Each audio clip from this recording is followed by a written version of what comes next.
یه دسر فوق‌العاده خوشمزه که با رشته شعریه بدون فر و همزن به راحتی میتونید تهیه کنید.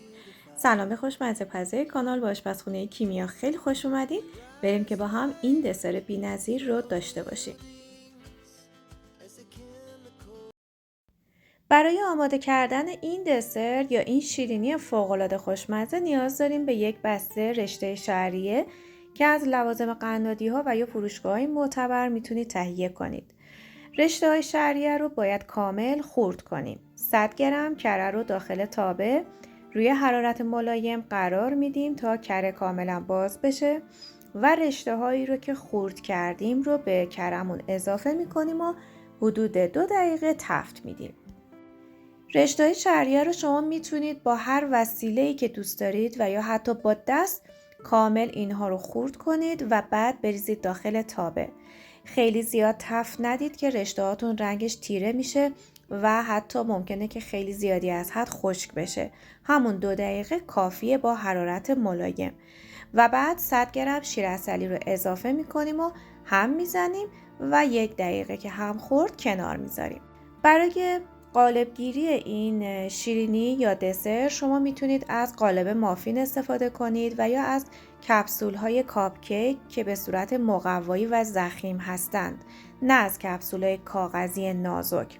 اگر از قالب فلزی استفاده میکنید که حتما قالبتون رو خیلی خوب چرب کنید که موادتون بعد از سرد شدن به قالب نچسبه و اگر از کپسول کاپکیک استفاده میکنید که دیگه نیازی به چرب کردن نداره.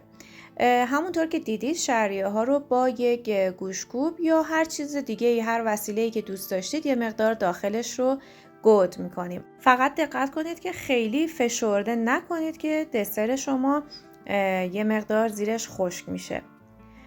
2 قاشق غذاخوری نشاسته ذرت رو به همراه 1.5 لیوان شیر داخل ظرف میریزیم. 4 تا 5 قاشق غذاخوری شکر رو اضافه میکنیم و هم میزنیم تا کامل به غلظت برسه و وقتی به این مرحله رسید 1 قاشق غذاخوری گلاب رو اضافه میکنیم و میذاریم کنار تا یه مقدار از داغی بیفته. من داخل قالبای شعریه رو یه مقدار پسته خرد شده ریختم کفش و یه مقدار اول فشرده کردم با دست و بعد کرم رو میریزم روی پسته های خرد شده. شما اگر دوست داشتید میتونید بدون پسته حتی این دسر رو داشته باشید. حتما دقت کنید که کرمتون از داغی افتاده باشه و بعد اضافه کنید. زمانی که کرم این دسر کاملا روی دسر رو با پودر پسته یا کارامل و یا هر چیزی که دوست داشتید میتونید تزیین کنید. اگر عاشق این مدل دسرای فوق‌العاده خوشمزه و راحت هستید پیشنهاد میکنم که دیدن این ویدیو رو از دست ندید. یه دسر فوق‌العاده لطیف و خوش عطر و طعم که با رشته‌های شعریه بی‌نظیره. از اینکه تا انتها با من همراه بودید سپاسگزارم. تا آموزش بعدی، خدا نگهدار.